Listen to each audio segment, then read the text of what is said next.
குறிப்பிட்ட காரியத்துல தேவனுடைய சித்தம் என்ன, என்னுடைய வாழ்க்கை துணையை நான் எப்படி சரியாய் நான் கண்டடைவது, அது நமக்கு தெரியல. குறிப்பிட்ட காரியத்துல என்னுடைய வேலையில சில போராட்டங்கள் இருக்கிறது, அதற்கு என்ன தீர்வுன்னு தெரியலையே என்று பல காரியங்களை குறித்து உடைய இருதயத்துல எனக்கு ஒரு ஆலோசனை இல்லை, என்னை வழி நடத்துகிறதுக்கு யாரும் இல்லையே என்று ஒருவேளை நீங்க கலங்கி கொண்டிருக்கலாம்.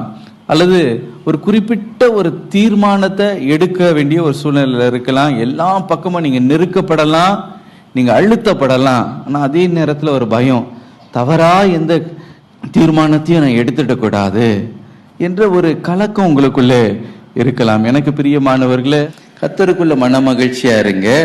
உங்களுடைய வேண்டுதல் அவர் கேட்கிறது மாத்திரமல்ல, அதுவே நமக்கு பலனா இருக்கிறது. ஹல்லேலூயா, ஹல்லேலூயா.